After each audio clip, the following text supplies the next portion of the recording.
Hello and welcome to the tutorial. I'm Taylor Payton and I'll be walking you through the complete process of creating this illustration you're seeing on screen now. In essence, I set out to create something that was unique, somewhat fantasy oriented, and took 20 hours from start to finish. In this tutorial, I wanted to document that entire process from sketch all the way to rendered, polished final. What you're seeing is the earliest iteration of the sketch. It's just the roughest thing you can imagine, as we have these two figures that are facing off against some darker, more nebulous entities. Now initially, I just create the document at a larger size, scale up the sketch, and begin to redraw it. I knew I wanted a lot more clarity in the lines, in the scribbles, before actually beginning. So the painting process, sometimes I'll dive straight in, not with a sketch this loose usually, but usually with more of a painting approach, just going straight in with paint and sketching with the paint. Whereas in this one, I had a pretty clear idea of the overarching theme and the process I was going to use. Since it's a 20-hour long piece, I can go all the way from a reasonably detailed sketch to a really polished sort of final. So my concern at this point is really just having more clarity to step forward with. And that means designing each of the two figures that are going to later be facing off against the more nebulous, sort of kind of gaseous and space-like beings that end up being part of the final composition. At this point, it's really just about using the lines to denote more clarity, fixing as many drawing issues as possible, and trying to discern a design that I'm happy with, that I'll be having a good time rendering. Because you have to think to yourself as you're illustrating that it's going to be a long process, and you should really have aspects of it you're really looking forward to working on, because otherwise it's going to be a really painful process. And I'm not saying that it still isn't going to give you a good degree of challenge in terms of your willpower and your ability to finish something that's of a longer ilk, but if you have things you're excited about, then the time will fly by quicker and you'll have more intuitive inspiration to work on it. In terms of actually getting this one done, I had to shelve it for a couple months simply because client work picked up, as it often kind of booms and busts, and I really wanted to get back to it and to complete it, especially so that I could document the entirety of it for you, because I knew that there are different barriers that people have trouble breaking through, and one of them is working on longer form pieces, and myself I definitely include in that category, especially when there's no clear reward other than the fact that you were able to hit your goal. So my quantifiable goal in this case was a 20-hour piece, 20 working hours on one piece, because my average for longer pieces is between 10 and 15 hours. So I wanted to supersede that, and I had a really easy measurement for that kind of idea. And having a measurable goal automatically makes it much more easy to know if you hit it or not. But it does also set up this, okay, so I know that I'm going to be spending X amount of time on something, and that can be somewhat daunting. But you realize that if you lose yourself in the process, then the time kind of flies. So it's all just a matter of building that discipline, building up those muscles and those willpowers to actually get yourself to sit down and work on something day after day, or to pick it up if it loses momentum. In terms of creating the sketch, I just really wanted to have something that I was going to look forward to rendering, like I said, and I wasn't really clear about the designs, I just had the composition. And the composition was basically just two figures facing off against all these other figures, as I'd mentioned. I wanted them to seem like they were really high level classes.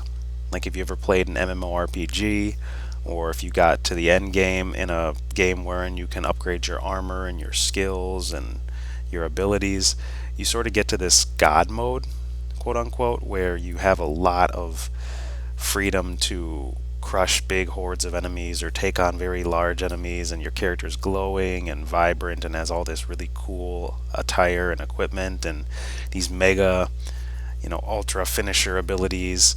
And it's really rewarding once you get to that point, because then you are able to perform, or your character can perform these crazy like demigod feats. And I wanted these two characters to feel like they were at that level, and yet still being challenged by facing this really dark kind of enemy. Like they're fighting the vacuum of space itself personified or something.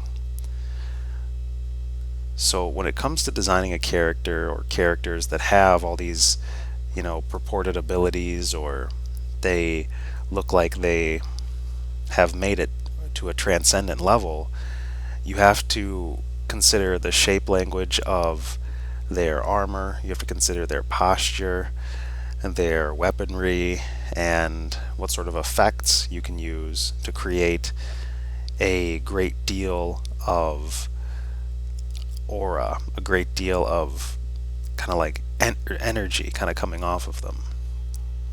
So that is all part of the layered process, and one of the reasons why I detailed them so much in the line phase is because I knew that all those details would give me something to work on as I chewed through the piece minute by minute, hour by hour. I think the most challenging aspect of this was not to call it done several times, especially around the average mark for myself, which was 10 to 15 hours. Because sometimes it's like you can fool yourself and say, yeah, it's looking good, I'm gonna quit, it's done, let's move on to the next thing. And I know a lot of artists who are amazing at pumping out a prolific amount of really short pieces. Lots of speed paints, tons of sketches, and it works really well for them. And I myself sort of gravitate in that direction. However, I notice that when I really put the time in, when I really commit to finishing something bigger, then I'm always way more satisfied with those bigger things, and I return to them more often with greater personal satisfaction than just a bunch of sketches. And maybe 8 out of every 100 sketches, or 4 out of every 50, or 2 out of every 25, however you want to slice it, turn out really, really like potent, really poignant. And the other ones are just sort of like you lose them to the ether, you lose them to the void.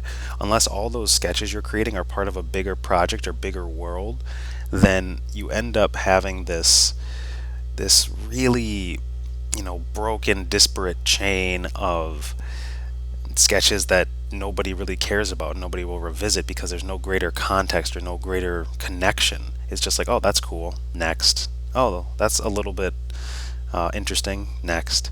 Oh, that is kind of, I don't know, sexy, next. And all these things are, nice to implement in various capacities, but none of them will give you that same degree of satisfaction, I would register, as really taking on a challenge, and a quantifiable challenge at that, and then working until you can safely say that you've hit that mark, that target. And there's a lot of ways to set goals, but again, always having a number, or always having a certain deadline, due date, something you can really sink your teeth into and measure, is really important. So you'll notice that everything is sped up quite a bit, and that's because the piece did take 20 hours. And if all goes according to plan with the editing and the way I've set up these files, you're looking at about 3 hours and 40 minutes of content ahead of you.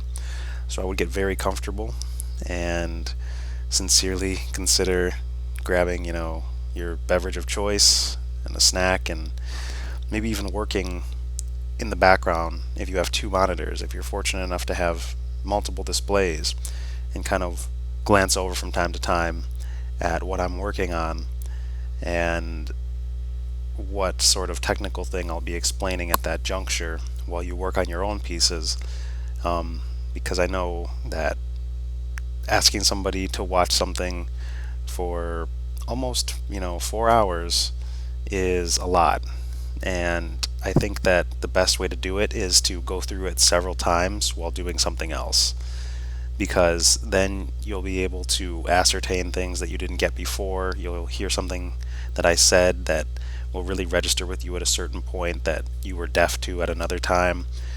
But I really want to jam pack this entire package with a lot of ideas, a lot of ideologies that are based in principle, that are workable in every capacity, no matter what type of art you're trying to do, no matter what sort of challenges you want to break through. And I know that as I sort of work my way through explaining the aspects of this piece, that you will be able to ascertain a lot of good stuff that will carry you forth. But again, don't just take what I say at face value and accept it. Always question every aspect of it that you can, unless it's experiential and you've resonated with that experience. I always want to encourage you to come to your own conclusions experientially and to work with discipline and diligence to uncover your own truths and your own answers. But again, I really want to push out principles for you. So now we've made a decent amount of progress on the sketch, and I'm feeling good about it at this point. I have enjoyed the armor design. I like the postures. I feel like even though the characters are both sketchy, they're way less sketchy than the thumbnail, and I have a clearer idea of how they're going to look when I paint them. And even at this stage, they're almost just like wireframes for a sculpture or a maquette. I figured that this was enough to start laying in my flat colors, though, because I'm comfortable painting over fairly rough sketches. And so I go in with the lasso tool and begin to marquee off the female figure. Start off with a warm color for her, just a tan, and I follow suit with the male figure, and you're seeing me do that right now. Just lasso tool all the way around the edges. It's a very common practice. I do it almost every single time that I have a drawing that I want to paint, and give him a sort of light coppery color. But then I realized that they'd be really cool if I juxtaposed the color temperatures, and he'll be the warm color, she'll be the cool color. They can be complementary.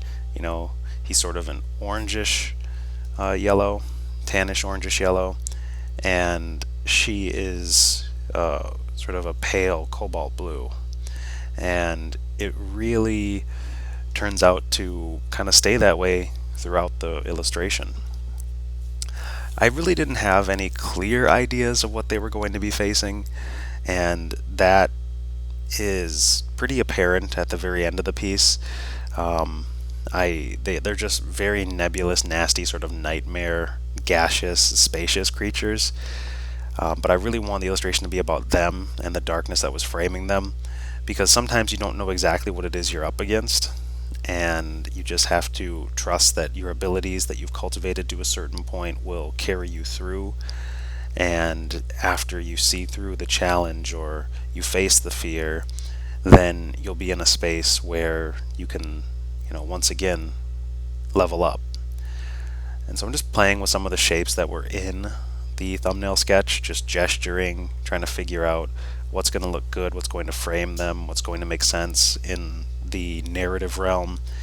And it, like I said, just ends up being this sort of enclosure, like they're being smothered by the darkness, almost like they're emitters of light, like they're shooting photons off their bodies because they've gotten to the point where that's their transcendence, that's their prowess. But the darkness is the diametric opposite of light, is the absence of light. And we see, based on photons entering our retina and our brain, taking that imagery and processing it in such a way that allows us to adapt to our environment and to, conclude information based on our senses. But when it comes to having a ton of darkness around you, then things can seem like really horrific shapes. Like, I don't know if you had this experience as a kid, but or even as an adult, you can quite easily give yourself this experience. It's if you go into a dark room at night, like even your own room, and you just open your eyes and look around, depending on how much light you have based on if you have any electronics or whatever in the room, the nebulous darkness in there will start to shapeshift a little bit. Your brain and your mind will play some tricks on you because it's trying to make sure that if something is in the darkness, that evolutionarily you should probably, enter fight or flight. But that's essentially conjecture. I have no incredible backing for that. It's all just experiential hypothesizing.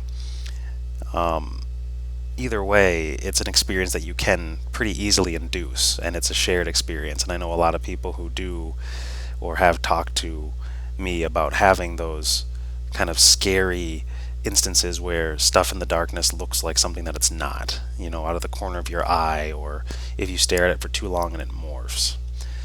I didn't really have a great idea of what to do with all that dark space that I wanted around my two figures, so I figured that I'll just go in and paint their background around them, and we will just start the process because there's a lot of rendering to do. My main figures are looking solid drawing wise, and I know that I have enough painting prowess to turn the background elements into something that feels like an enemy, that feels like a different aspect of the painting. So I'm just transparency locking the fill layer I used for my male figure, and that's the question mark key on your keyboard, so you can't paint outside that opaque fill. And I just start going in with my colors. I just lay them in flat. I'm sorry, not flat. I still have opacity on my brush, and I just mark off each area as though I were actually painting. I don't keep on using lasso tool selections, although that's a perfectly valid technique for cleanliness. I knew that I was going to just render and render anyway, so if I need the lasso tool later, I'll use that to clean up my edges, and you will see me do a fair bit of that. But in this instance, it's just about adding form, creating the next level of polish to these characters.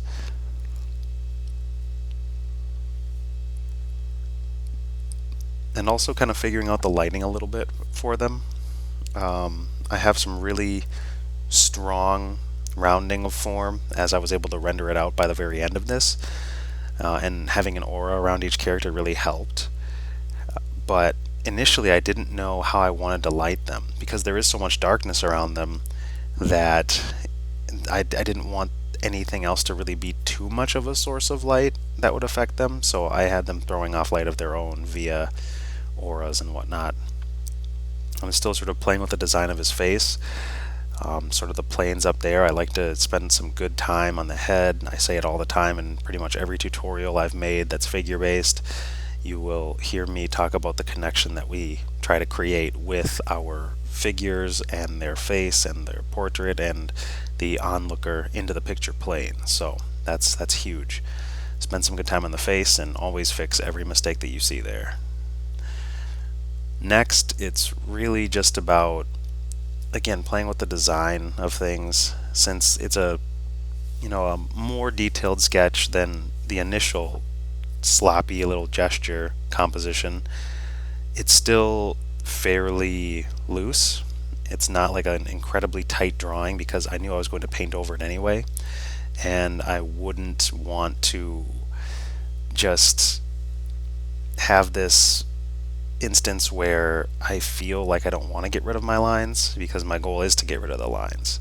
Lines are not something that we see in nature, and when you're skewing upward toward the scale of realism, you typically omit lines. Lines are amazing for abstraction and for thinking and for information and processing and conveying, messages via line, but once you want something to read, the way that our eyes see it, or closer to the way that our eyes see it, a lot of the lines can start to fade away. There's stylistic choices wherein you have really strong drawings and you just paint underneath the lines because the lines are so subtle, like they're so thin you can only see them just barely sort of emerging and disappearing around the lost and found edges of whatever they're contouring, or just barely in an occluded shadow.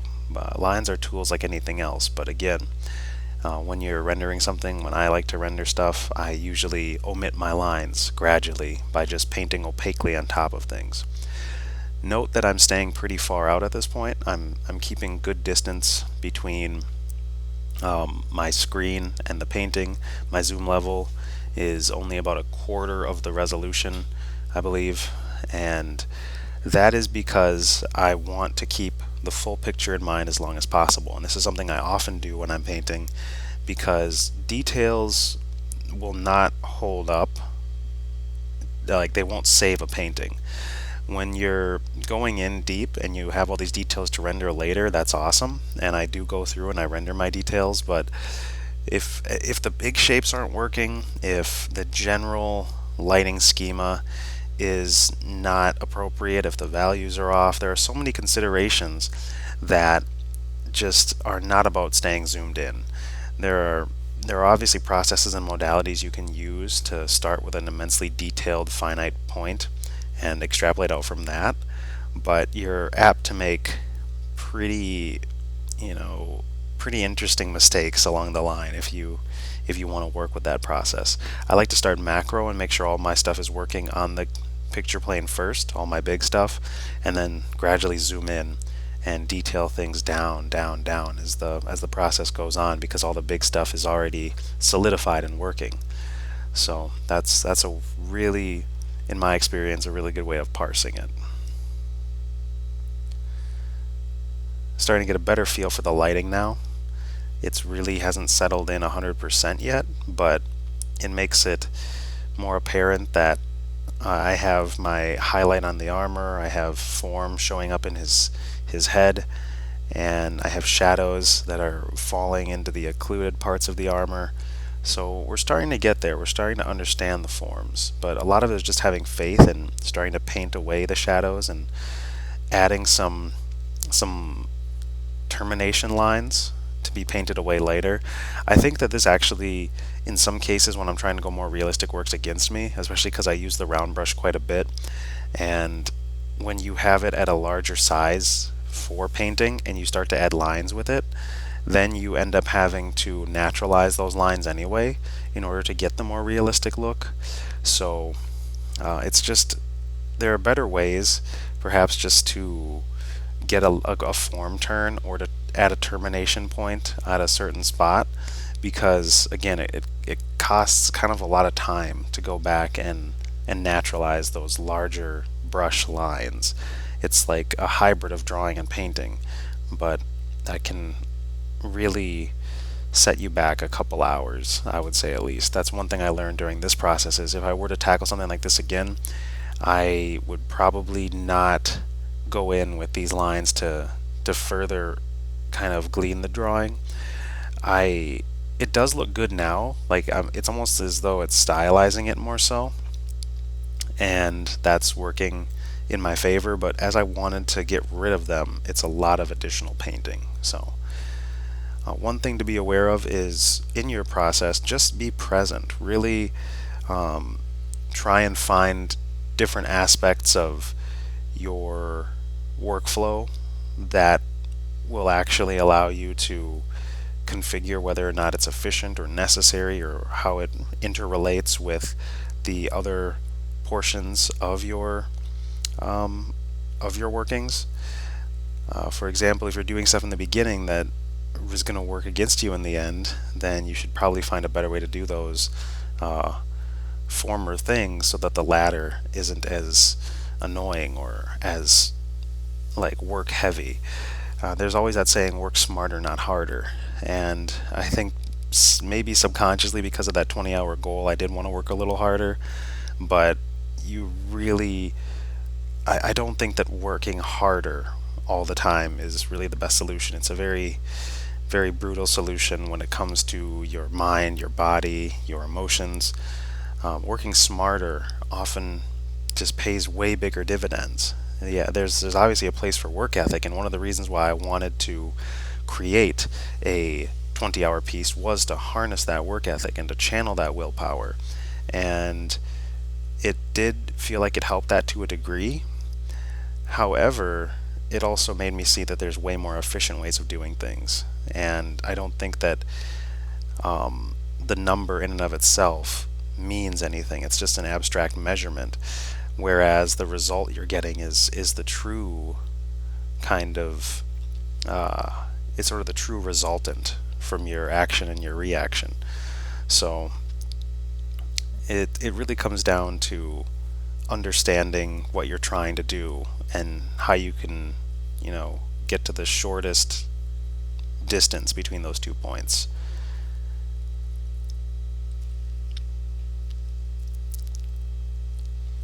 But yeah, I spent some really good time on him in the beginning. I'm just really working through all those little details, and I'm staying zoomed out. I'm adding those irksome thick lines that will later need to be polished all the way down. And I'm separating materials just a little bit, with the fuzzy part of his pelt that's down near some of his leg guards, and I'm pulling out belts and armor layers. So I think part of it is my brain trying to gather clarity in regards to the delineations of the armor, and the other, because I didn't do almost any of it in the face. I always find myself doing it when adding, like repainting new parts, or when having mechanical separations, even if those separations are apparel based.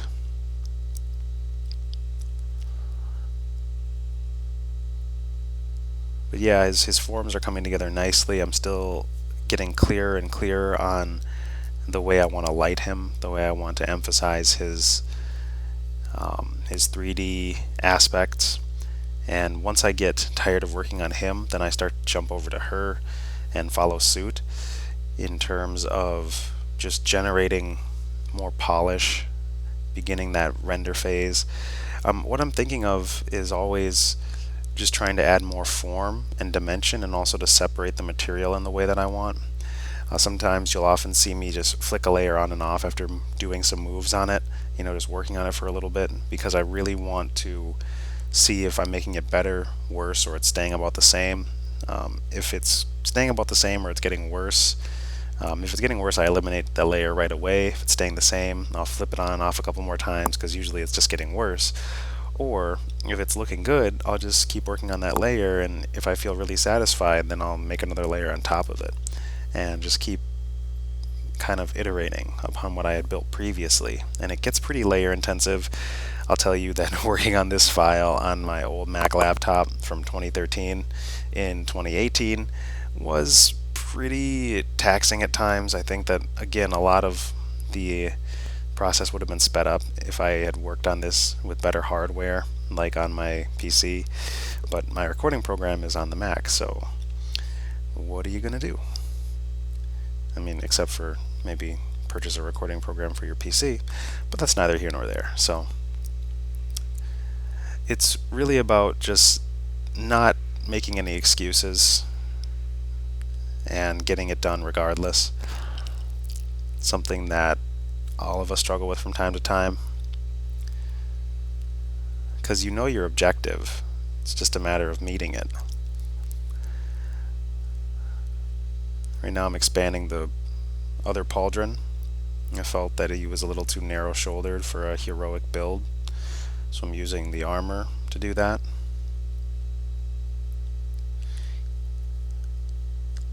I have pretty good symmetry with that character, and just enough asymmetry to make the design interesting. Too much symmetry, things can get kind of stale, and too much asymmetry, things look kind of chaotic, or you don't really get a character that looks like they're a hero or good. Maybe they're more of an anti-hero or more of a villain sometimes. I mean, villains sometimes have really symmetrical designs too. It all depends on how you're leveraging the principle.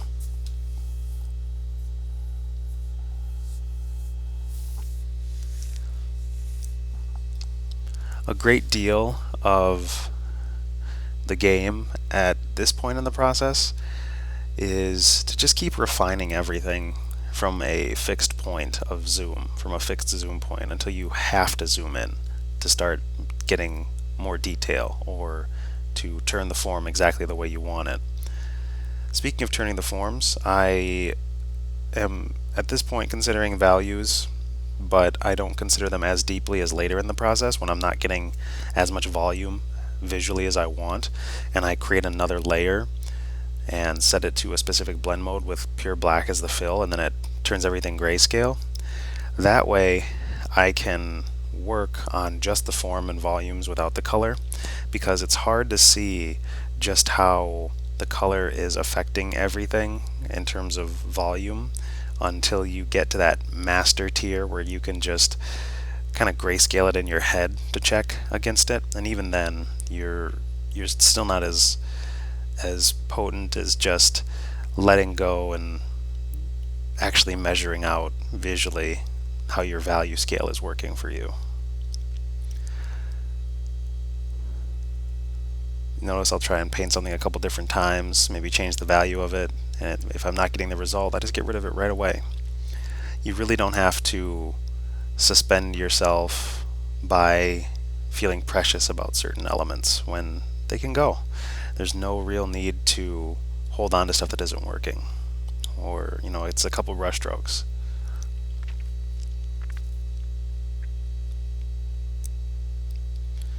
So now I'm just going in, still tuning up the forms and the volumes, just trying to get one character to be sort of a benchmark as far as my process goes, so I can render everything else out to the next echelon, using him as the beacon of current polish. One thing that I found was really helpful when I was emotionally and mentally having a hard time working on the piece was to chat with friends over Skype while I was kind of rendering out the more mundane parts, or just kind of following suit on the details, because oftentimes the most fun is the initial stages, and then the last, fourth to maybe 10-15% is pretty tedious. It's about fixing those errors you've been avoiding for most of the time, or getting some of the details to really look rendered out and polished. So it can be a little hard to force yourself to work on it. Like, I can't believe I still have more to do, but it'll all work out if you just keep on putting the time in.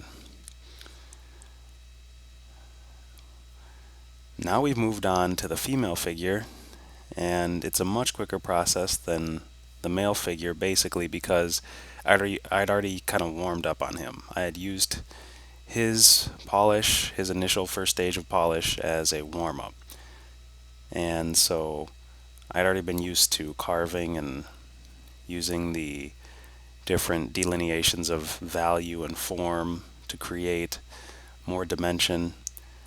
And so it was time to start working on her a little bit. At this point I started really early with the effect, with the aura, because I was thinking, maybe she's more of a hybrid magic user, and oftentimes when you leverage different elemental powers or magical powers, you have a pretty good aura about you. But I'm like, yeah, he can get one too. He can be a glowy boy too. And it'll really help to sell transcendence visually. It's kind of something that I admittedly somewhat overuse, but for the purposes of this piece, I feel like it worked out pretty well, and I sincerely enjoyed imbuing both of them with those hard light layers because it gives me a little more color to work with. Color was not my chief concern when I was working on this piece. It was mostly about form and detail and polish. So the colors are relatively simple, and it's really just about having those dark purples for the sort of evil stuff, her being mostly blues and him being mostly golds and yellows. So That way my colors were already compartmentalized and I could really focus on form and detail and polish and material separation and things of that nature. But yeah, it was a lot of fun to start to configure her. You notice I'm still at that same 25% zoom level. I have not gone in yet because it is not time. Even if I start using some effects to kind of give myself some more color and some more inspiration, I know that the details will start to work themselves as I get in closer.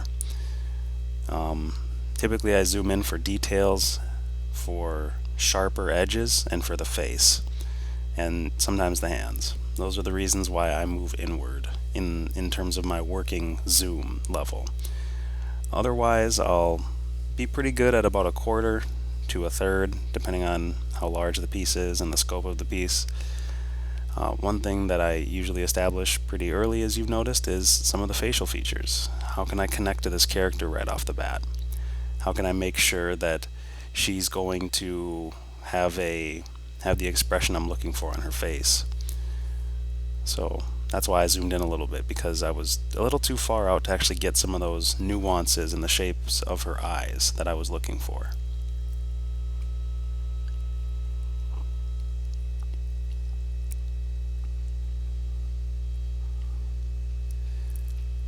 You can already see that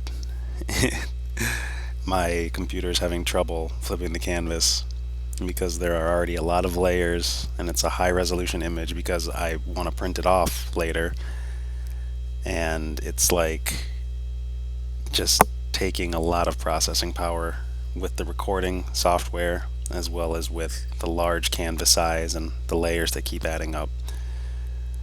So near the end I was literally just using my keyboard shortcut to flip the canvas and then walking away and doing something else for the next 5-10 minutes while it processed that. But yeah, I was a little more interested in her details, so I'm zooming in more so, staying at the 1/3 zoom level.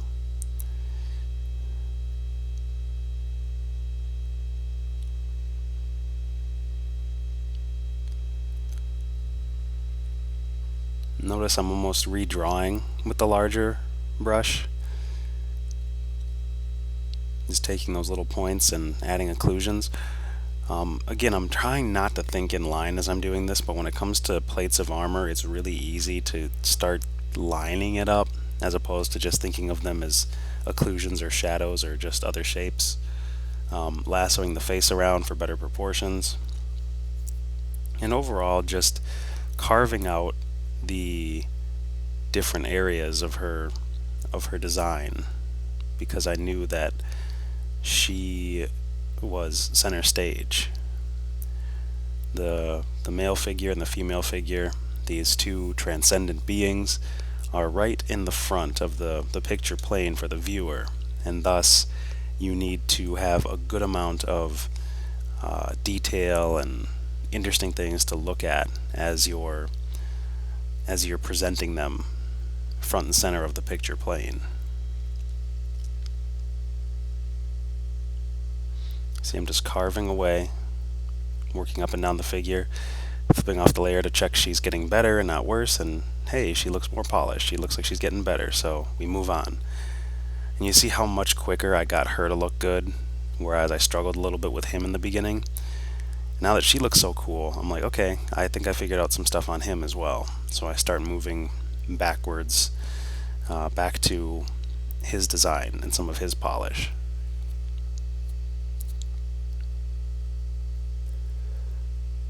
Objectively, I'm fairly certain that I have drawn and illustrated more women than men, so it just comes a little more naturally to me to polish them up and work on them. Whereas with my dudes, I have a little bit more of a challenging time with their designs and their finish. Not terribly so, but it's just something that I've noticed. I think we all have artistic affinities, and when we're honest about them, it's easier to work as an artist. Here marks a pretty pivotal moment because we've gone all the way up to halfway zoomed in, because it's really time to work on that face. Now, my chief considerations here when polishing up the face are just to get rid of those tiny lines that I did to sort of get more clarity, those those lines that look like lines and not like shadow shapes like I talked about, those have to go. And also just increase the fineness of the brushwork. When you're working far away, you're working with larger brush strokes typically, and as you zoom in, you can get more finite brushwork for your polish. And so that's what I start doing, is I start to keep on adding more and more fine brush strokes in order to turn the forms with a lot more care toward whatever the light source is, or away from the light source if it's into the shadow.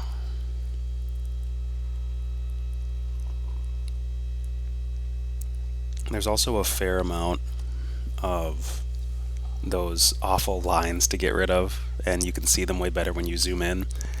In fact, that's most of the reason why I get rid of them for more polished pieces, is because they're so apparent, and you just have to knock them out if you want more realism.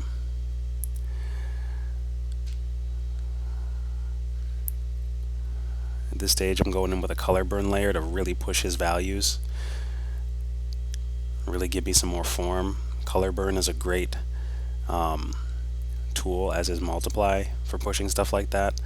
And now that I've given him more form by darkening his stuff via color burn, I just start naming layers a little bit, even though I end up throwing that out the window as I proceed and just get fervent in my working efforts. I don't really stay too organized, which is it's a principal disadvantage, because later down the line you may wish to move a figure over a couple pixels, but if they're on 100 different layers, that's really a chore. So I would say keep your folders, keep your hierarchies very clean in the beginning, and you'll thank yourself later. That's a very good working habit to get into regardless of your skill level. It's just to keep things nice and tight and organized in your layer menu, because it will save you so many headaches and allow you much more modularity ultimately, because you'll be able to transform and scale and copy and do these things uniformly, as opposed to having all these disparate layers that are intermingled with other layers of other elements on the picture plane. So that's something that probably would have saved me about, I'd say, at least an hour to 90 minutes of fussing with layers. So I'm now working on the thing I'm least certain about in this image, which is the entirety of all the surrounding elements. They're going to frame our luminous figures, but I don't quite know how. I know that some of it is going to be intermixing and trying to extinguish them, and the other parts are going to seem like they're almost hesitant to approach, because they know that these characters are high caliber, that they're high speed, high power, and they're going to have to attack with more consideration, these aphotic dark beings.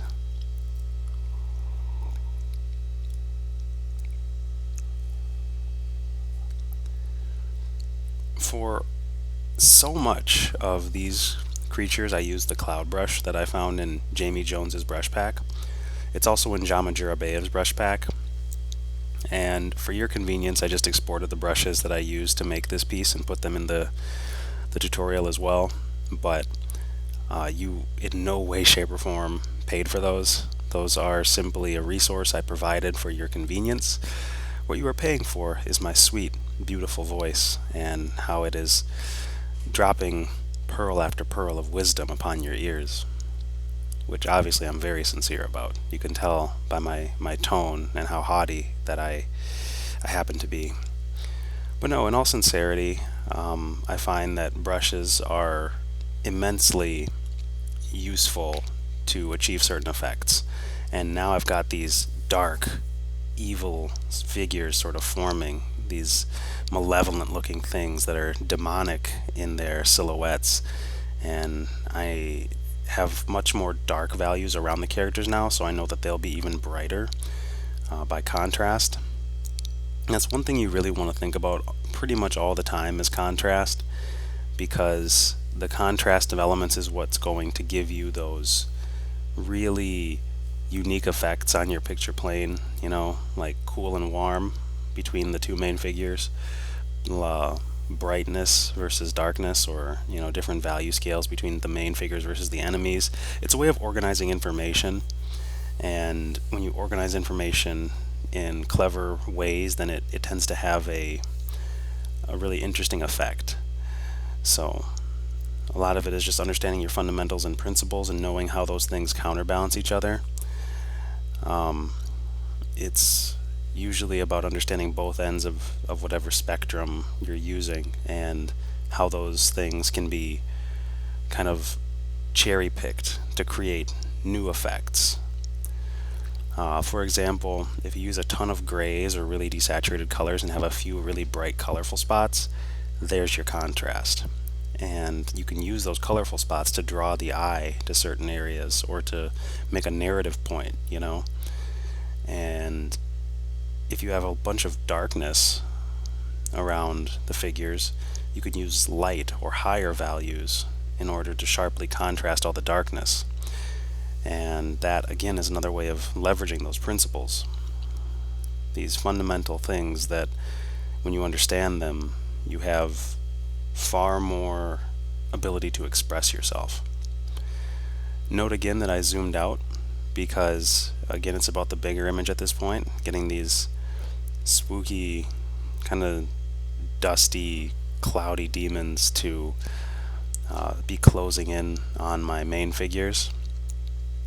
And those are all big shapes. I don't need to be detailed with these guys. They're already nebulous, so that works to my advantage in this case.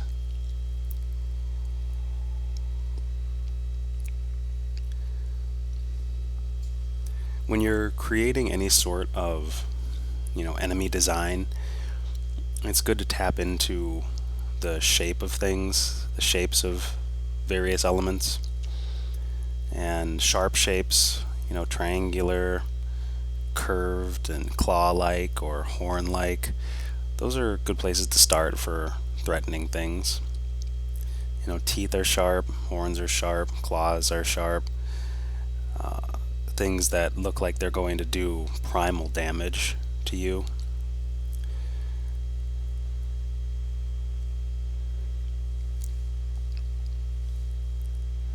At this point, I'm working a lot slower.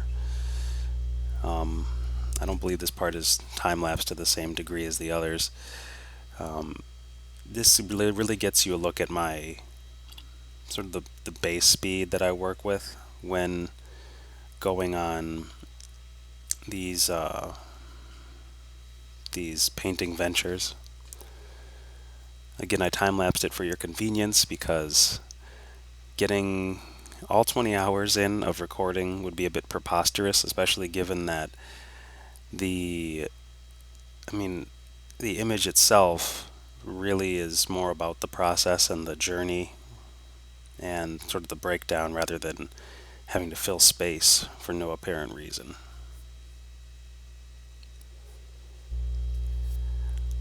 So yeah, just working on the more finite aspects of the silhouette of these creatures.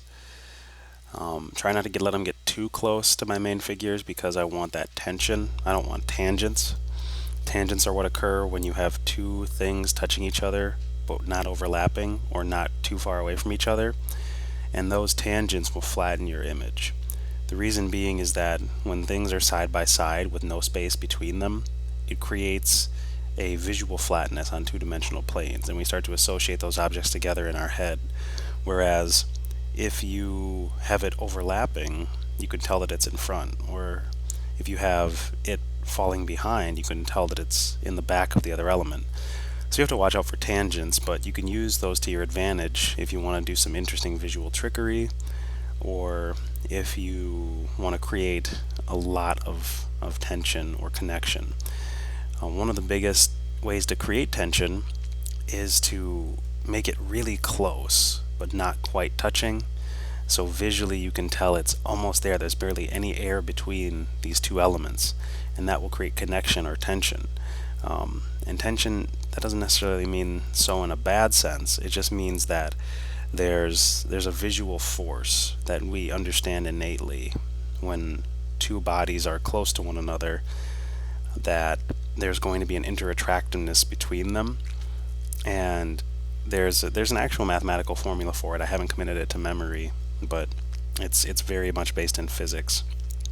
And basically there's an inverse relationship where the farther it gets away from something, then the attractiveness gets halved or something. And yeah, I'm just going to butcher the example if I continue to speak about it.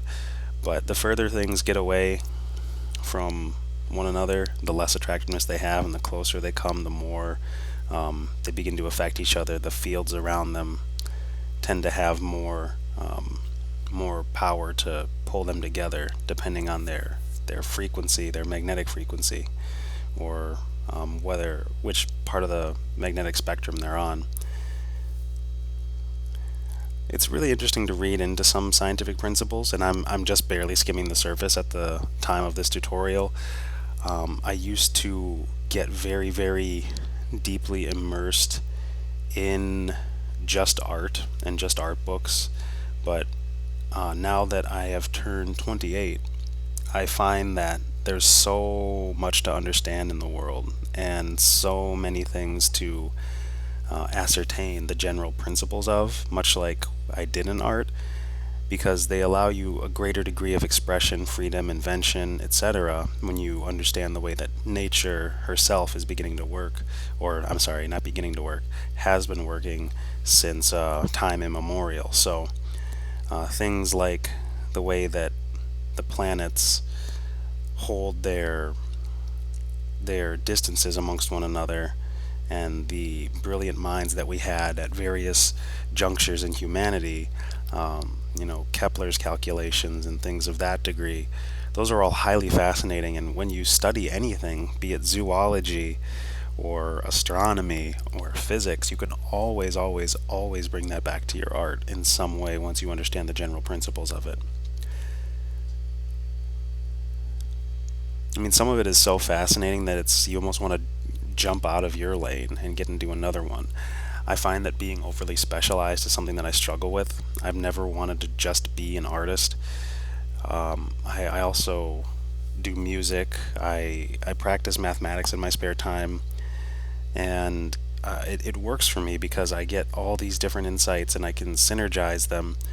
Whereas, I may not have the same degree of technical proficiency, or I sometimes fall out of my creative groove in art from time to time, but it's always worth it to go and get these other gems from these larger disciplines, these things that have more of an effect on physical reality and even metaphysical reality than just art, and then I can come back to art with a fresh mind. And I find that the things I studied increase my technical abilities anyway. And I also develop other things that just work across the board. Patience, discipline, the ability to work on problems and to really take them into yourself, developing intuition, being able to parse something mathematically is also of high import. So that's definitely a huge thing that I would suggest going into, is to study other areas and other elements, particularly disciplines that most artists don't consider very close to theirs. I mean, even if you study, let's say, like occult literature or something, you could probably bring all those aspects of lore and intrigue back to what it is you're doing anyway. So there's way more to life than just art, and the ability to make a difference will be amplified as you begin to understand principles like that, and then you can use art to express things or art to learn things. So that's always what it's been for me, is a way of understanding and a way of sort of creating.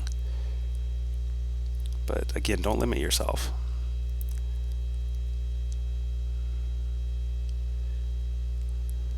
So now that we've broken the zoom barrier, I'm up to 2/3 of the total resolution to really start detailing out aspects of the female figure. Notably her hair and some of the contours around her.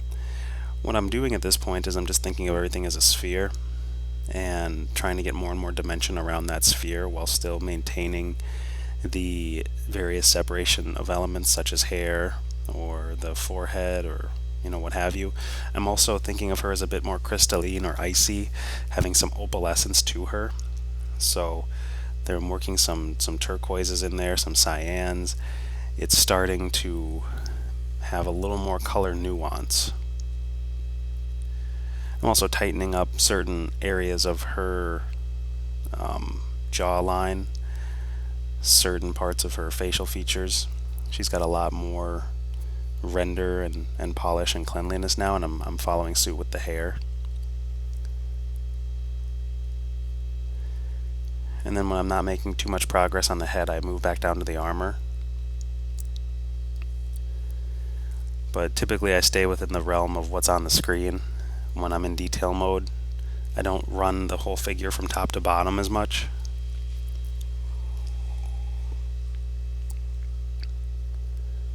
It all depends on what you're trying to focus on. But yeah, you see when I zoom in, I add little details like the pearls around the neck, or start to subdivide her armor more so.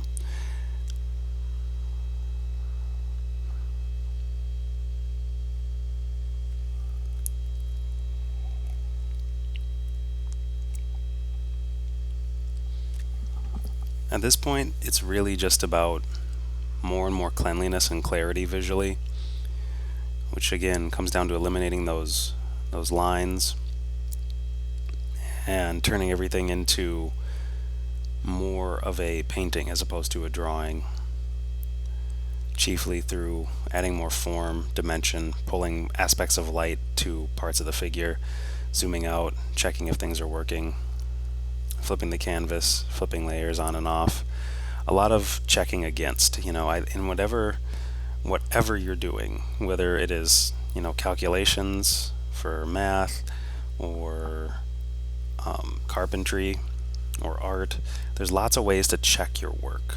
And checking your work is, to me, ways of staying objective about it, because subjectively we sometimes are not as perceptive as we should be.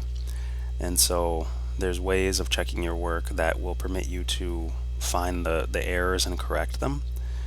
So in Photoshop, the top 10 ways for me of doing that, and now I put myself on the spot to come up with 10, but I still can. The top 10 ways are basically zooming all the way out to see the full image and the composition and if it's working. Way number 2 would be to rotate the canvas using the rotate tool, rotating it to 45 degrees, 90 degrees, 180 degrees, 270 degrees, and back to its original angle of 360. That's like a full loop around. I'm checking all the shapes as I'm rotating the canvas around. You'll see me do it a couple times throughout the tutorial, but the third way of doing it is just to mirror the image by flipping it horizontally. And this one is the most popular that I've seen, and it's the one that really helped me level up my game of error checking and fixing.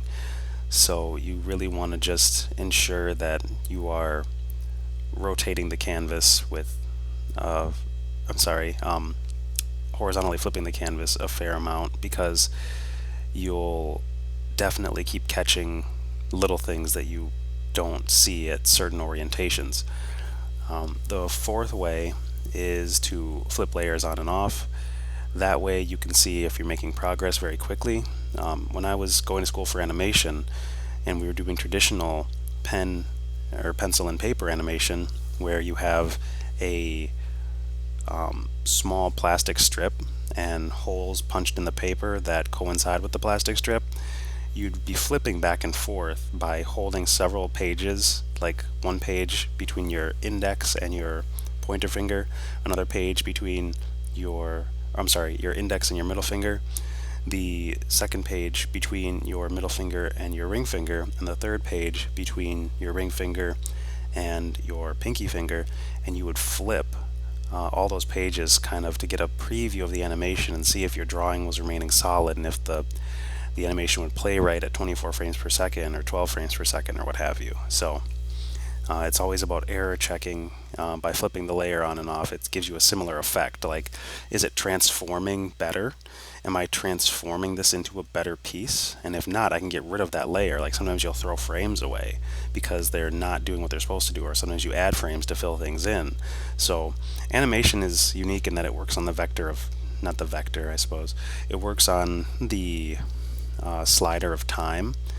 And time is a very interesting concept in and of itself, but what I'll say before moving on to the other ways of error checking your work is that you can imagine the principle of time. Like if I were to turn this whole thing, and I will probably include this as instead of 2 hours, I have it all compressed down to, or 20 hours, I have it all compressed down to 2 minutes. So 20 hours versus 2 minutes. And if I could see what the piece was going to be like in the future when I'm just laying down my first lines, and I have a time lapse unfold in my head of what it's going to look like as the piece is, evolving, and I'm flipping layers on and off. You're basically working with time in that way, using time to check your errors, because you've spent time to make some adjustments, and then flipping the layer on and off, you then see if that time was well spent, and if the transformations that you're looking for moving forward into the future are going to be well served by that layer. And if they're not, then you know what to do. So that's the fourth way of checking your work. Alright, so the fifth way to check for errors is to check your values. Your values are the relative levels of brightness and darkness in your picture plane and all the objects that you've created therein, all the elements that you have. And the easiest way to check for values is just to create a new layer that's set to saturation, and just make it pure black with no color whatsoever. Just do a black fill on it, and you will get the grayscale version of your image, or a grayscale version. It's not completely accurate as far as the values go, because color will change the values somewhat. You can turn a fair amount of form with color, especially when you're getting richer and deeper, and it depends on your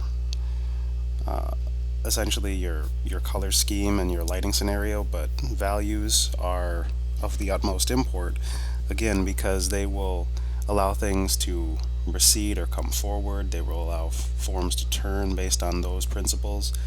They let you assign, different types of information to the picture plane, like a very bright, maybe priest-like character, or maybe a very dark, evil cleric type dude, because it's like you're assigning really dark values to this design and really light values to that design. Or when you have too much low contrast or too much high contrast, you'll see that the values are kind of blaring and loud or blinding. But the only way you can judge your values is by turning one of the best ways to judge your values, I should say, is by turning your image grayscale. And you can also just copy the entire image and open up another tab, like another document, and then paste the image in and grayscale it that way.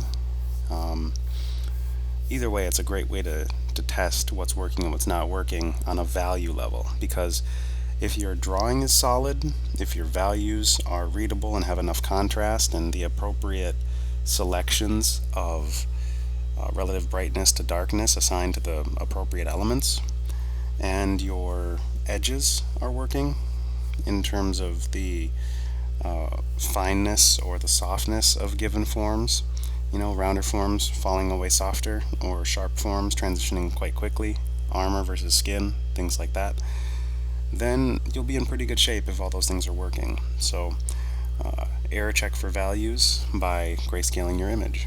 That's number 5. Number 6 is to squint. Squinting gives you the ability to parse down the amount of information you're getting, the amount of detail, by lessening the amount of light that's entering your eyes. And so it's a great way to check your values without grayscaling, but it's also really, really awesome for actually seeing the overall visual vibration you're getting. In fact, when you're learning to squint, I'd say it's one of the most one of the most crucial things you can do as an artist. If you're not squinting, you are missing out on so much visual perception and experience that will heighten your work that I can't even begin to describe it in a small kind of time. It would need a much larger span of time for me to really get into all the nuances and variables that come into play once you start squinting.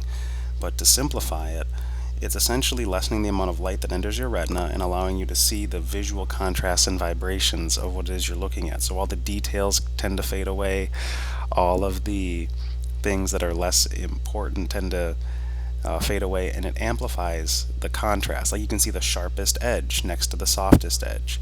You can see the brightest value next to the darkest value, all because squinting, again, gives you a more simplified thing that you can then process and parse and draw or paint accordingly based on that simplification. And then you can bring your details back in by obviously not squinting. So, alright, so just by the by though, I want to mention that none of these are in particular order, like I did in order of importance, these 10 ways of error checking. It's all going to be situational. I may do a more expanded version of this in a later video or blog post or something of that order, but you're getting the basis right now, which will serve you regardless. You'll figure out when you want to use each one. But with that being said, let's talk about number 7. So number 7 is to check your drawing. If things look like they're falling apart in the anatomy, in the composition, in the pose, in the proportions, in the line work, I mean, there's all these ways that drawing can go wrong, and drawing is the basis of good painting, at least when it comes to more academic oriented painting. You want your drawing to be solid enough to paint, and sometimes you can let the drawing do most of the heavy lifting if your drawing is tight enough and workable enough and the lines are clean enough. So if things are looking broken and it feels a bit hard to determine why, it's probably a drawing issue. Sometimes it's just something subtle, like the axis of a limb just doesn't quite line up the way that it should, or the way that a certain element wraps around the form isn't quite working with the perspective. So drawing and perspective go hand in hand. Perspective is an amazing tool that you should definitely learn how to leverage. For this particular piece, since it's mostly figures and creatures that are gaseous, I didn't use very much perspective. I just kept it fairly eye level, which is the simplest perspective you can use, but you can get really creative with that particular tool, although this tutorial isn't really the proper grounds for expounding upon perspective. But instead, it's essentially just about making sure that your drawing is so solid from proportional, anatomical, perspective-based points. And if you have a really strong drawing in that regard, then the painting will not fall apart as easy. So, yeah. Really quickly before I go on to tip number 8, I wanted to note that I was flicking the layer on and off very rapidly there, as well as rotating the canvas just to check that I am in fact making things better. There are points where I'm very uncertain, and so I'll make new layers kind of compulsively and flip them on and off and just make like fractions of a % of progress. And I move forward very conservatively because I don't have the bravado in my chest at that given moment that I'm doing the right things for the piece. And usually it's just a matter of like John Singer Sargent, no. Usually it's a matter of just sort of soldiering through, but sometimes you overwork it when you do that and you gotta take steps back anyway. So just wanted to point out some of the double error checking I was doing in that instance. Okay, so number 8. Number 8 is one of my favorite ways to check for errors, and that is to upload it to the internet. Upload it to a different interface than what you're going to be looking at it on. You can do this on like ArtStation, or you can simply put it on DeviantArt as unlisted. You could unlist it any given way, but if you're uncertain about something or you're feeling like it's done, usually after you've uploaded it, you see like 12 things you would have liked to fix. So you can just sort of get that out of the way by uploading it, 3 different times: when you're a third of the way done, when you're 2/3 of the way done, and when you think you're done. That way, you get what it looks like in, next to a sea of other art or in a gallery of your other work. So you have this, again, a different perspective, a different relativity to sort of parse it from. And that is really, really helpful for kind of error checking and eliminating a lot of the things that are going to be bringing the piece downward. So another way, let's call it the 9th way to check for errors, is to turn the piece into graphic silhouettes. Now this one you can do with the posterize filter, and you can lower the level until things become immensely simplified. And if that simplified abstraction looks good, then you will be in good shape to continue adding detail and moving forward.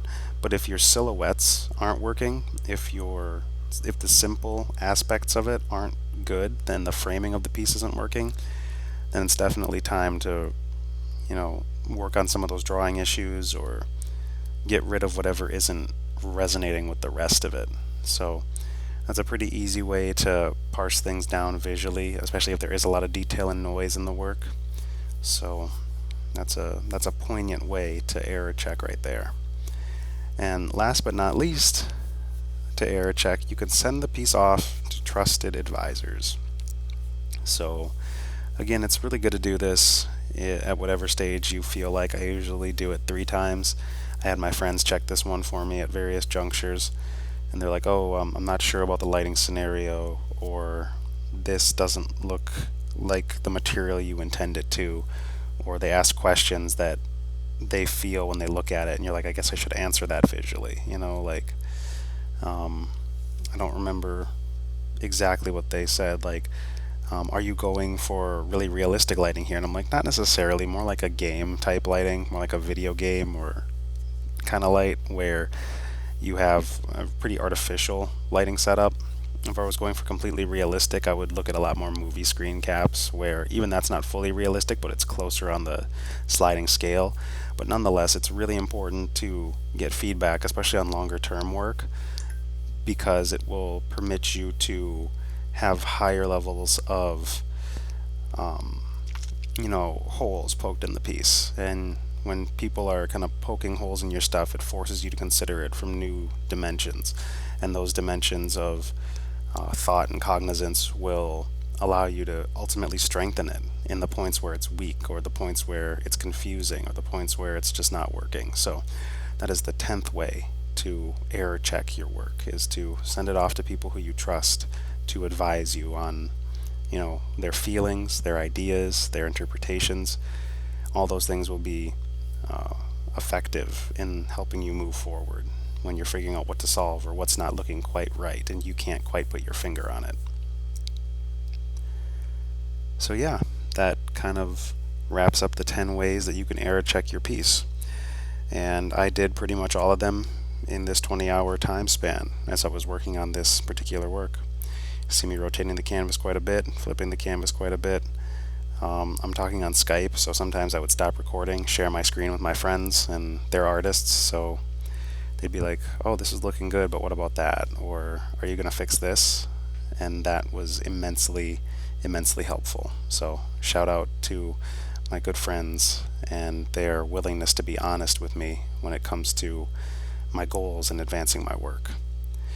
At this point, I know it's looking pretty solid. Like, as I zoom out, I'm like, oh, this is like something I would call kind of finished. I'm kind of liking this. But then you're like, no. You set a goal.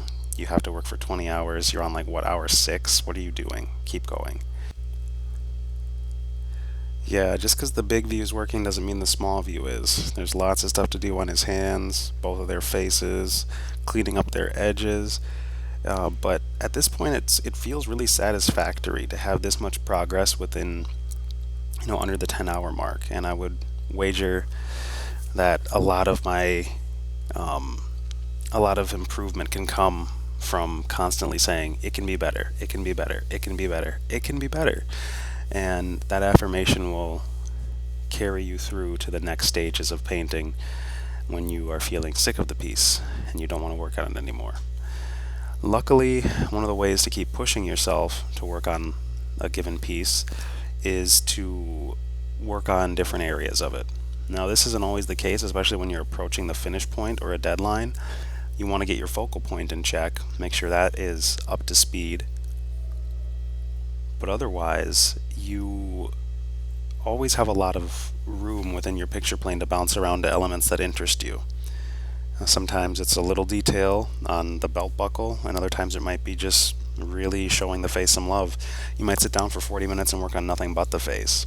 And then, when you have the energy, or when you can muster up the next forte of energy, you work on the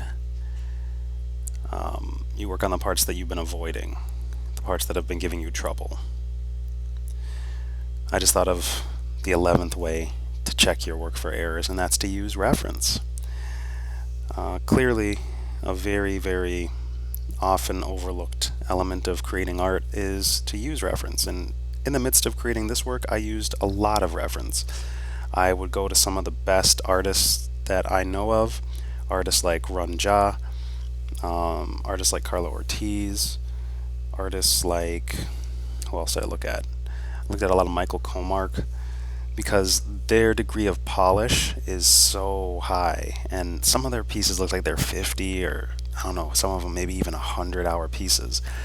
And I would really need to feel insanely passionate at the outset about getting something done to that degree, because even 20 was an emotional and mental challenge for me. So, but a lot of it I know is stuff that they've been commissioned to do, so there's really not much of a choice, whereas I make a lot of my income through sources that are not art-based. So I have the blessing of painting pretty much exactly what I want to paint, but the curse of, you got to push yourself, bud. No one's going to do it for you. No art director is going to breathe down your neck and into your inbox angry messages about the deadline. So yeah, it's really helpful to find reference and to measure your stuff against it, not in a way that'll make you envious or feel really bad and want to quit, because I didn't feel like that when I was doing that. I was just like, okay, so this is how they're turning form, and it's different from how I'm doing it, or this is how they got this particular effect, or their anatomy is like this, or sometimes I'd grayscale their work and grayscale my work and check my values against theirs. Again, you want to use a full arsenal of error checking in the midst of all of your longer form work. And if you had a quick way of doing it in shorter form work, you can probably create much stronger short form work too, because pretty much all of it applies to any given painting, and most of it applies to drawing. So the 11th way is to check your work against reference, whether it's photos or masters or movie stills. All those things provide valuable visual information that you can use to make informed decisions and motivated decisions about what you're doing on the picture plane. So now it's time to add some more effects, just to amplify those auras a little bit. So we're going in with an overlay layer.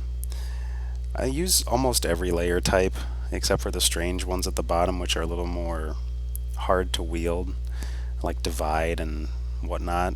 But overlay, hard light, color burr, and multiply, those are all very close to my heart. So here I am grayscaling the piece for the first time and seeing, yeah, my figures are reading really light. They don't have a lot of contrast from each other, but at least they contrast everything around them. And I use that value checking all throughout the rest of the image to make sure that I can continue to parse their visual forms. But yeah, back to what I was saying earlier, it's really fun to use layer blend modes to create a variety of effects. I use them a lot for light and shadow and color nuance. Right now I'm just going down the side of her armor and adding a core shadow, strengthening that core shadow, because again, my values told me these characters are looking flat. And with all the lighting and the aura and the colors, they don't particularly look like super flat. But again, once I checked my stuff against like Run Ja or Carlo Ortiz, I'd see, yeah, my values are a little lacking. My forms are a little bit lacking. I need to add a little more contrast. I need to use softer edges here. It's essentially just learning from people who are doing it successfully and kind of applying it in your own capacity. Not in a way where you're stealing, but in a way where you're distilling the principle. I think nature is probably the absolute best teacher, and life drawing and life painting will get you so far in terms of being able to accentuate realism, or just understand the way that color and light behave, or how to develop your eye to really parse the reality we find ourselves living in. However, there's things that can only be gleaned from other people who have put in more hours than you, who have studied with masters that may no longer be with us. And you can, usurp techniques from them because those techniques are metaphysical. Then you apply them to the physical. They're just ideas that allow you to act upon them, like a certain way they do their brushwork, or the way that they set up their lighting scenario. It all has bearing on how you're going to improve your stuff, improve the work you're on, dig deeper and create more polish and solidity and intrigue.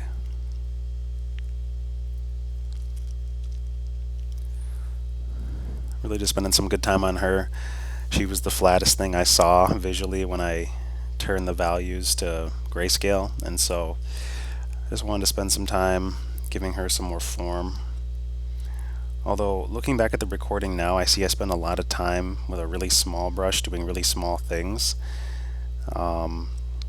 Maybe it would have been smarter to turn her forms a lot more broadly with non-committal soft brush movement, or maybe just some other larger brush, than to keep on going over stuff and over stuff. But sometimes that layered buildup can really create some nice opaque looking effects too. So it's all about the stuff you're trying to achieve, but also knowing when to kind of switch up techniques in the long term.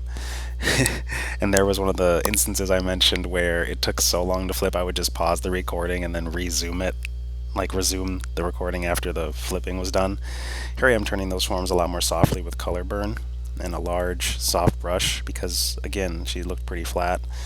Turn her 90 degrees to check if these forms are reading better, and it's like, wow, that's actually a really big difference. And I'm checking them even with the values off, and I'm like, she got so much more dimensional because I used a cooler color, a more purpley color, and I used a large brush, a large soft brush, to just color burn some form in there. And I think that every time I'm using a big non-committal brush and I'm rounding form, I find that a lot of form is natural and organic and somewhat rounded, so you can get away with those big non-committal sweeps of soft brush action. However, if you're working on super hard surface stuff, or stuff that's more surface plane based, like let's say a tank or a ship or something that has a lot of hard surface, rough edge stuff, then that may not work as well with those soft brush non-committal form turning techniques. You may instead want to just adjust each surface plane according to your light and shadow. But in this case, it worked really well for my figures. So I find that learning to wield the soft brush is really, really good for creating those really amazing forms you see that a lot of the master artists use. All the way back to one of my favorite periods of painting, which was the 19th and 20th century, where it started to become immensely academic, even more so than it had been. And you have artists like William Adolphe Bouguereau or Charles Bargue. I have no idea if I'm saying those right, but they had an immense softness to their forms. They had a great way of turning those forms so subtly that it gave it almost a realer than life look. And I think doing studies of their work is really great for that. Charles Barg has an entire drawing course, and I copied some of the casts from it traditionally using pencil. It helped me immensely understand form. I know that going even deeper into his work would do that as well. Boogaroo also has a ton of amazing examples of form in his work and the softness that he uses to turn that form. It's all very painstaking, but the result is just so beautiful. Like, I remember the first time I went to a museum and saw Boogaroo painting in real life, and my jaw just dropped. I had a physical, emotional response. Like, I almost wanted to tear up because it was so beautiful.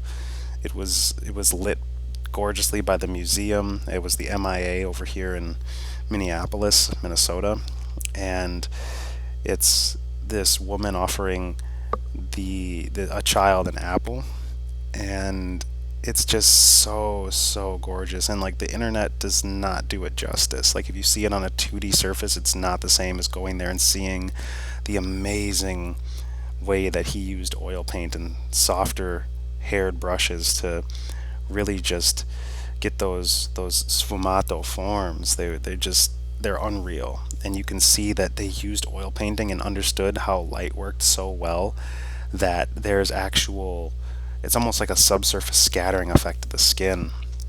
And a big part of creating form is to realize that solid isn't actually solid. So, well, let me explain a little bit. We're going to dive back into some super simplified physics for a second. What we perceive as solid isn't really solid. You know, you can slap your hand on the desk and it doesn't go through it, so therefore it must be solid, right? You would reason that. Well, on a molecular level, there's so much space between the atomic structures that make up those particular objects that we feel are solid, that it's actually not as solid as we think it is. So, understanding that things of a finer vibration like radio waves or x-rays or what have you pass through us, and we conceive of ourselves as solid typically. Light can pass through objects as well. Like, light passes through glasses if you're wearing those. If you have glasses on right now, those glasses we would say are solid because we can't put our finger through the glass. But that's because the density, the atomic density of our finger is too great, whereas light is much finer in its vibration, and thus it can go right through glass, and it's, refracted and reflected and leveraged by all sorts of tools and instruments. But when you're thinking about subsurface scattering of light, that is light entering into the form and not just going straight through it, but bouncing around within it and then illuminating it in certain parts. You can see this if you hold your fingers up to a flashlight. You get this beautiful effect of seeing the internal elements of your skin, and you'll see them in this gorgeous sort of orange red light because there's blood and there's bone and there's various elements of water and all these materials that come together to help create the system that is our body that we live in and inhabit. But subsurface scattering, you can see that in the painting, in the oil paint. They built up layers of paint in such a way that when light enters the paint, it mimics the way that light enters our skin. And that to me is a huge mark of mastery. And in addition to doing painstaking rendering and detail and cleanup of edges, to understand how light behaves on such a level that you can wrest the principle of it from nature herself and imbue it into your work, that is just, it's so important, but it's so often overlooked in the beginning stages of our creations, of our art. So subsurface scattering, understanding each material and how they behave with light, it's such a beautiful journey, but it also takes a great deal of effort, commitment, and a lot of work. So I myself am guilty of not having studied it that greatly. All my paintings, they have a degree of polish, but my materials could be pushed so much better. And even though this is professional work, this is a caliber of work that has netted me, work and praise and approval, it still isn't up to the degree of mastery that, you know, somebody in their 50s or their 40s is able to do after studying these things and being so earnestly dedicated to them. But back to the painting. So I am basically at this point hopping in and out after having amplified the lighting scenario in the figures via the layer blend modes, and I'm sort of zooming in and out to fix certain junctures and clean up certain edges and add soft shadows and still play with elements of the design and break up different areas of it that I'm not liking and add more clarity and certainty to areas that just need it. So your eye will dart around and look for places to work. Like, I don't figure out that upper part of the forearm armor until later. There's just areas you'll get a little stuck on because they create some tangents and they have a multiplicity of issues with them. And sometimes you don't know the solution to that issue until you work on other stuff for quite a while. But luckily, you allot yourself enough time to do those things. When there's no deadline that is imposed outside of your own stuff, I'm like, okay, I'm getting this done by this time. And then, sadly, the first time the deadline passed, so I set a new one, and I got it done by then. But having that deadline, it will give you more drive to work on something. For example, sitting down for 3 hours and 40 minutes and speaking to your computer in the hopes that a beautiful human will appreciate some degree of it down the line, and you can double down on the things that you've already learned and in the reflections of what you've made.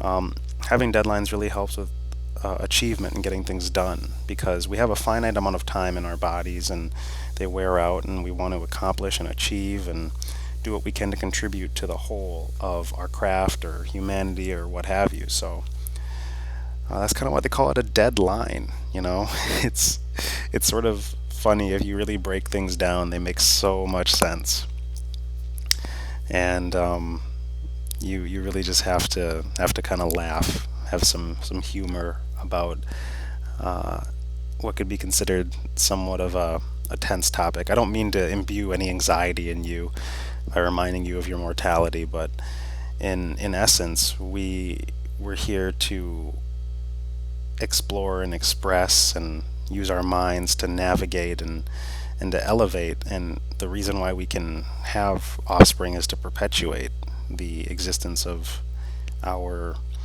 overarching human race, our human structure that is aboard the spaceship Earth, to use a term that Buckminster Fuller coined. So don't feel too bad about it. Don't get too scared about it. Just get to work. I struggled a long time with work ethic because I was so, and still am, kind of coming out of this period of self-absorption. I'm always so concerned with, am I doing the right thing? I feel so unsure. Why can't I focus on like other artists and just do art and all this other stuff? When really, I feel like each of us has a designated design to our innate abilities and our ability to express ourselves and to perform a useful function on this planet for the greater aspect of all of us, not just your art friends or your immediate friends or your nuclear family. I would encourage you to start to take stock of how you can use your art to create a more favorable living condition for those around you, for yourself, for future generations.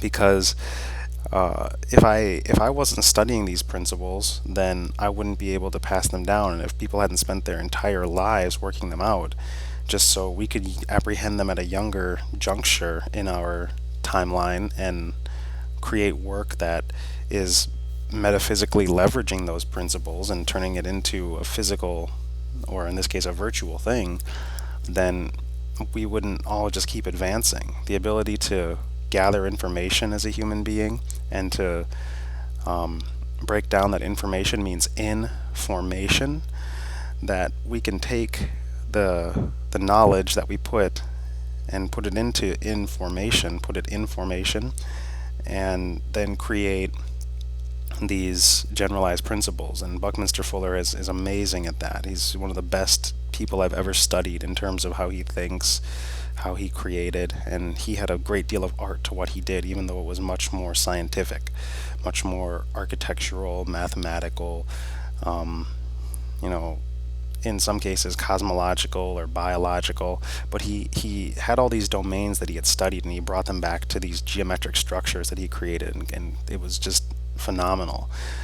He did a lot of lectures you can find on YouTube, and he's somewhat hard to understand because I think he's from Boston, or he was from either Massachusetts or somewhere near there, but he has quite the accent, and he speaks in a very different way than a lot of people, and it just he led a really interesting life. And for those of us who are looking to innovate, to invent, to design, to create, to understand, to apprehend, and to work with the principles that nature, the universe, and all these other things have laid before us, I think he's an amazing touchstone. A very phenomenal way of capitulating great degree of seemingly disparate information and turning it into a synergetic whole, systems thinking. Very, very heady stuff, I know. I've been studying it for over a year now, and so I'm just starting to scratch the surface, I feel. But it's all very inspiring. But if that's not your jam, then there's still other areas you can study that will give you a greater degree of understanding that you can bring back to your art. I used to be so obsessed with just art and just this idea of becoming this specific type of artist and doing these great paintings for a plethora of clients that I had always dreamed of working for. But now that I've sort of kind of woken up in a sense and understand that there's so much more to it than just painting pretty pictures for entertainment, then I really just begin to study other domains and use art to kind of synthesize those things.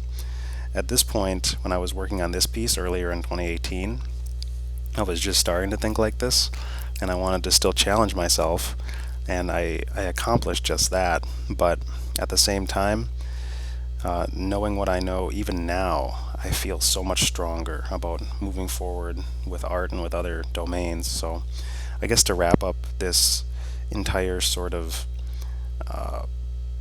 kind of rumination that I'm doing verbally right now, I would again encourage you to look into other arenas for your artistic development, for your personal development, and it will ultimately begin to serve you if you can just kind of get outside and live more aspects of life and start to pay attention to your own experience, like really pay attention to it. Next time you're cooking, look at how the bubbles form when the water boils, and in what pattern and in what frequency, and start to just really be observant, really be present, and all those abilities will start to coincide with a greater degree of perception, and thus the ability to create stronger art, because so much of what we're doing is being engines of perception and execution, especially in a visual capacity. So that's why I'm testing this gauntlet embracer out, because I love the way that it came together after all the copying and pasting, and I know I can use it to separate other elements. So that's one of my favorite techniques, is to take what I've already polished, copy it opaquely, layer it up, create a new piece of equipment from it, to sort of recycle it and change it just enough so that you can't tell how I made it initially. But it's like almost bashing your own painting. It's an effect I feel can be exponential. Like, I want to go crazy one of these times and just do that over and over and over, and rip different pieces after I've polished something for about 10 hours and just let it transform into something completely new and multiplicative, and sort of exponentially greater than what it was before, or at least more detailed. There's so much room for experimentation if you're not attached to the outcome. That's why I'm giving him a really stupid bandana right now. Oh, but it has been super fun with this first chapter, of the tutorial that you're currently watching. Again, thank you so much for purchasing, and I really, really appreciate all your support. At this point, it's going to get more and more about the refinement, and you're going to hear me talk more about all these other arenas and how they can strengthen you as an artist, as a person, and to really build you up on a lot of levels so that you can continue to hopefully live your best life, but also make your best art. So I'll see you in the next chapter.